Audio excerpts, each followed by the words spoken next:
ಕರ್ನಾಟಕ ರಾಜಕೀಯದಲ್ಲಿ ದಿನಕ್ಕೊಂದು ತಿರುವು, ಕ್ಷಣಕ್ಕೊಂದು ಕುತೂಹಲ. ಸದ್ಯ ರಾಜ್ಯ ರಾಜಕೀಯದ ದೊಡ್ಡ ಸುದ್ದಿ ಅಂದರೆ ಅದು ಕಾಂಗ್ರೆಸ್ ಒಳಗಿನ ಕುರ್ಚಿ ಕಿತ್ತಾಟ. ಮುಖ್ಯಮಂತ್ರಿ ಸಿದ್ದರಾಮಯ್ಯ ಮತ್ತು ಉಪಮುಖ್ಯಮಂತ್ರಿ ಡಿಕೆ ಶಿವಕುಮಾರ್ ನಡುವೆ ಅಧಿಕಾರ ಹಂಚಿಕೆಯ ಚರ್ಚೆಗಳು ನಡೀತಾ ಇರುವ ಬೆನ್ನಲ್ಲೇ ಈಗ ದೊಡ್ಡ ಸುದ್ದಿಯೊಂದು ಹೊರಬಿದ್ದಿದೆ. ಅದೇನು ಅಂದರೆ ಡಿಕೆ ಶಿವಕುಮಾರ್ ಅವರು ಬಿಜೆಪಿಯ ಜೊತೆಗೆ ಸಂಪರ್ಕದಲ್ಲಿದ್ದಾರಾ? ಕುರ್ಚಿ ಹಂಚಿಕೆಯ ಈ ಗೊಂದಲದ ನಡುವೆಯೇ ಡಿಕೆ ಶಿವಕುಮಾರ್ ಅವರಿಗೆ ಬಿಜೆಪಿಯಿಂದ ಬಿಗ್ ಆಫರ್ ಬಂದಿತ್ತ.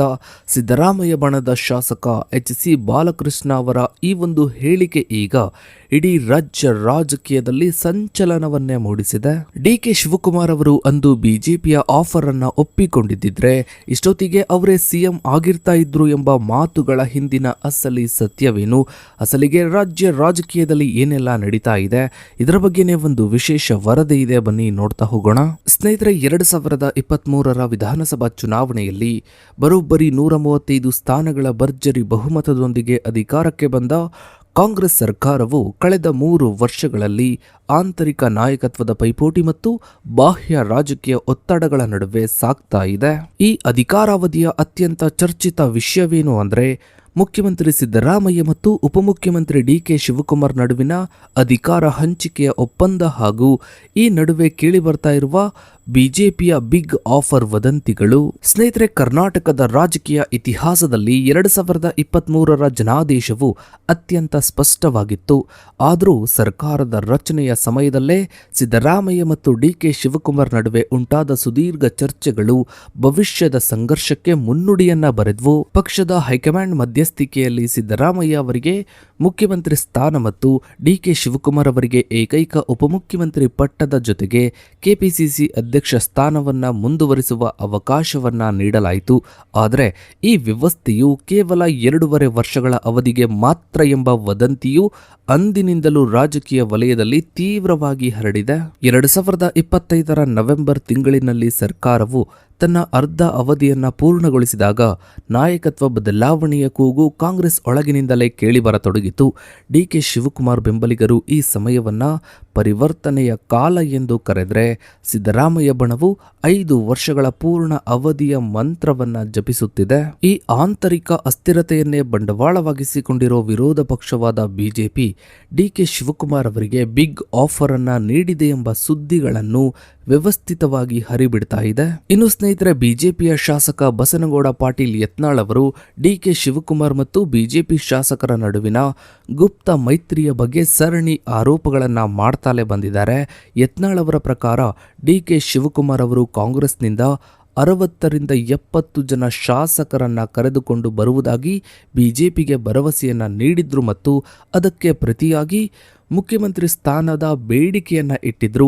ಈ ಮಾತುಕತೆಗಳು ದೆಹಲಿಯ ಪಂಚತಾರ ಹೋಟೆಲ್ಗಳಲ್ಲಿ ನಡೆದವು ಎಂದು ಇವರು ಪ್ರತಿಪಾದಿಸಿದ್ದಾರೆ. ಯತ್ನಾಳ್ ಅವರ ಮಾಹಿತಿಯಂತೆ ಡಿಕೆ ಶಿವಕುಮಾರ್ ಮತ್ತು ಬಿಜೆಪಿಯ ರಾಜ್ಯಾಧ್ಯಕ್ಷ BY ವಿಜೇಂದ್ರ ಅವರು ದೆಹಲಿಯಿಂದ ಸುಮಾರು 28 ಕಿಲೋಮೀಟರ್ ದೂರದಲ್ಲಿರುವ ರಹಸ್ಯ ಸ್ಥಳವೊಂದರಲ್ಲಿ ಕೇಂದ್ರ ಗೃಹ ಸಚಿವ ಅಮಿತ್ ಶಾ ಅವರನ್ನ ಭೇಟಿ ಮಾಡಿದ್ರು.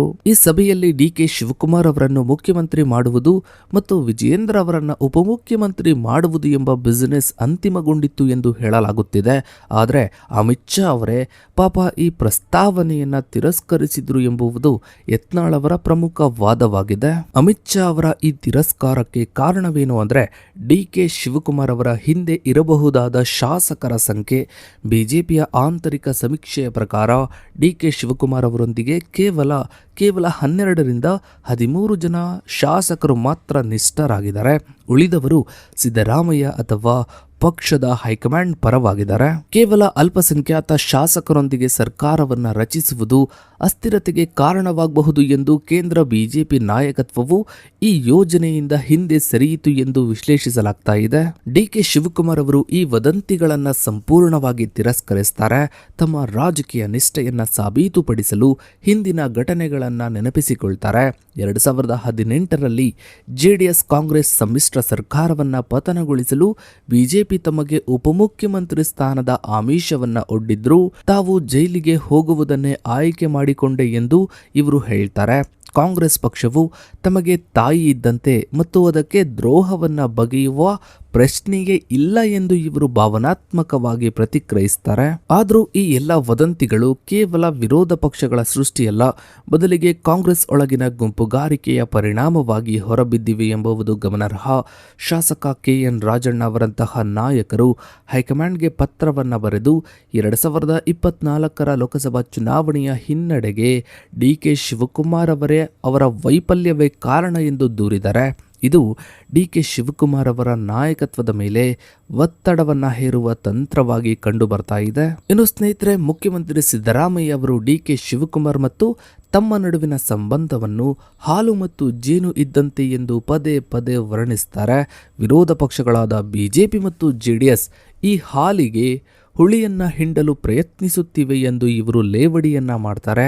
ಆದರೆ ವಾಸ್ತವದಲ್ಲಿ ಎರಡೂ ಬಣಗಳ ನಡುವೆ ಶೀತಲ ಸಮರವು ತಾರಕಕ್ಕೇರಿದೆ. ಇನ್ನು ಸ್ನೇಹಿತರೆ, ರಾಜ್ಯ ರಾಜಕೀಯದಲ್ಲಿ ಸಂಚಲನ ಮೂಡಿಸಿದ ಮತ್ತೊಂದು ಗಂಭೀರ ಆರೋಪವೆಂದರೆ ಡಿಕೆ ಶಿವಕುಮಾರ್ ಬಣದ ಮೇಲೆ ಸಿದ್ದರಾಮಯ್ಯ ಅವರು ಗುಪ್ತಚರ ಇಲಾಖೆಯ ಮೂಲಕ ನಿಗವನ್ನ ಇರಿಸಿದ್ದಾರೆ ಎಂಬುದು. ವಿರೋಧ ಪಕ್ಷದ ನಾಯಕ ಆರ್ ಅಶೋಕ್ ಅವರು ಡಿಕೆ ಶಿವಕುಮಾರ್ ಅವರನ್ನ ಬೆಂಬಲಿಸುವ ಶಾಸಕರ ಚಲನಾವಲನಗಳನ್ನು ಗಮನಿಸಲು ಮುಖ್ಯಮಂತ್ರಿಗಳು ಎಸ್ಪಿ ದರ್ಜೆಯ ಅಧಿಕಾರಿಯೊಬ್ಬರ ನೇತೃತ್ವದಲ್ಲಿ ಅದೃಶ್ಯ ಎಸ್ಐಟಿ ತಂಡವನ್ನ ರಚಿಸಿದ್ದಾರೆ ಎಂದು ಆರೋಪಿಸಿದ್ದಾರೆ. ಈ ಗುಪ್ತಚರ ನಿಗಾ ವ್ಯವಸ್ಥೆಯು ಕೇವಲ ಫೋನ್ ಟ್ಯಾಪಿಂಗ್ಗೆ ಸೀಮಿತವಾಗಿಲ್ಲ, ಬದಲಿಗೆ ಶಾಸಕರ ಕ್ಷೇತ್ರದ ಅನುದಾನಗಳನ್ನು ಕಡಿತಗೊಳಿಸುವ ಮೂಲಕ ಅವರ ಮೇಲೆ ಒತ್ತಡವನ್ನ ಹೇರಲಾಗುತ್ತಿದೆ ಎಂಬ ದೂರುಗಳು ಕೇಳಿ ಬರ್ತಾ ಇವೆ. ಸಿದ್ದರಾಮಯ್ಯ ಅವರು ಈ ಆರೋಪಗಳನ್ನು ಅತೃಪ್ತ ಆತ್ಮಗಳ ಹತಾಶ ಹೇಳಿಕೆಗಳು ಎಂದು ಕರೆದು ತಳ್ಳಿ ಹಾಕಿದ್ದಾರೆ.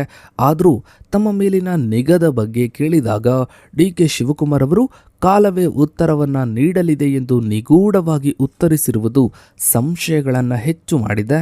ಇನ್ನು ಸ್ನೇಹಿತರೆ, 2026 ಬಜೆಟ್ ಅಧಿವೇಶನದ ಹೊಸ್ತಿಲಲ್ಲಿ ಡಿಕೆ ಶಿವಕುಮಾರ್ ಅವರ ನಿಷ್ಠಾವಂತ ಶಾಸಕರು ಸರಣಿ ಭೋಜನಕೂಟಗಳನ್ನು ಅಂದರೆ ಡಿನ್ನರ್ ಮೀಟಿಂಗ್ಸ್ಗಳನ್ನು ಆಯೋಜಿಸುವ ಮೂಲಕ ತಮ್ಮ ಸಂಖ್ಯಾಬಲವನ್ನು ಪ್ರದರ್ಶಿಸಲು ಪ್ರಯತ್ನಿಸ್ತಾ ಇದ್ದಾರೆ. ಫೆಬ್ರವರಿ 27, 2026 ಬೆಂಗಳೂರಿನ ಖಾಸಗಿ ಹೋಟೆಲ್ನಲ್ಲಿ ನಡೆದ ಸಭೆಯಲ್ಲಿ ಸುಮಾರು 30-40 ಜನ ಶಾಸಕರು ಭಾಗವಹಿಸಿದ್ರು ಎಂದು ವರದಿಯಾಗಿದೆ. ಇನ್ನು ಸ್ನೇಹಿತರೆ, ಕರ್ನಾಟಕ ಸರ್ಕಾರದ 5 ಗ್ಯಾರಂಟಿ ಯೋಜನೆಗಳು ರಾಜ್ಯದ ಬೊಕ್ಕಸದ ಮೇಲೆ ಹೆಚ್ಚಿನ ಒತ್ತಡವನ್ನು ಹೇರುತ್ತಿವೆ ಎಂದು ಡಿಕೆ ಶಿವಕುಮಾರ್ ಅವರೇ ಒಪ್ಪಿಕೊಂಡಿರುವುದು ಒಂದು ಪ್ರಮುಖ ಬೆಳವಣಿಗೆಯಾಗಿದೆ. ಈ ಯೋಜನೆಗಳಿಗೆ ಹಣವನ್ನು ಹೊಂದಿಸಲು ಅಭಿವೃದ್ಧಿ ಕಾರ್ಯಕ್ರಮಗಳಿಗೆ ಅನುದಾನದ ಕೊರತೆ ಉಂಟಾಗುತ್ತಿದೆ ಎಂದು ಬಿಜೆಪಿ ಟೀಕಿಸುತ್ತಿದೆ. ಈ ಆರ್ಥಿಕ ಬಿಕ್ಕಟ್ಟು ಸರ್ಕಾರದ ಆಂತರಿಕ ಅಸ್ಥಿರತೆಗೆ ಪರೋಕ್ಷವಾಗಿ ಕಾರಣವಾಗಿದೆ. ಒಟ್ಟಾರೆಯಾಗಿ ರಾಜ್ಯ ರಾಜಕೀಯದಲ್ಲಿ ಕೇವಲ ಕಾಂಗ್ರೆಸ್ನಲ್ಲಿ ಅಷ್ಟೇ ಅಲ್ಲದೆ ಬಿಜೆಪಿಯಲ್ಲೂ ಕೂಡ ಬಣ ರಾಜಕೀಯ ತುಂಬಾ ಜೋರಾಗಿ ನಡೀತಾ ಇದೆ. ಮುಂದಿನ ದಿನಗಳಲ್ಲಿ ರಾಜ್ಯ ರಾಜಕೀಯದಲ್ಲಿ ಏನೆಲ್ಲ ಆಗುತ್ತೆ ಅನ್ನೋದನ್ನ ಕಾದು ನೋಡಬೇಕಿದೆ. ಸೊ ಇದಾಗಿತ್ತು ಸ್ನೇಹಿತರೆ ಇವತ್ತಿನ ಈ ಒಂದು ವಿಡಿಯೋದ ಬಗ್ಗೆ ನಿಮ್ಮ ಅನಿಸಿಕೆ ಅಭಿಪ್ರಾಯಗಳನ್ನು ತಪ್ಪದೇ ಕಮೆಂಟ್ ಸೆಕ್ಷನಲ್ಲಿ ಕಮೆಂಟ್ ಮಾಡಿ. ಹಾಗೆ ವಿಡಿಯೋಗೊಂದು ಲೈಕ್ ಮಾಡ್ತಾ ವಿಡಿಯೋನ ಆದಷ್ಟು ಎಲ್ಲ ಕಡೆ ಶೇರ್ ಮಾಡಿ. ನೀವಿನ ನಮ್ಮ ಚಾನಲ್ಗೆ ಸಬ್ಸ್ಕ್ರೈಬ್ ಆಗಿಲ್ಲ ಅಂದರೆ ಕೆಳಗಡೆ ಕಾಣ್ತಾ ಇರೋ ಸಬ್ಸ್ಕ್ರೈಬ್ ಬಟನ್ನ ಕ್ಲಿಕ್ ಮಾಡಿ. ಹಾಗೆ ಪಕ್ಕದಲ್ಲಿ ಕಾಣೋ ಬೆಲ್ ಐಕಾನ್ ಕೂಡ ಕ್ಲಿಕ್ ಮಾಡಿ. Thanks for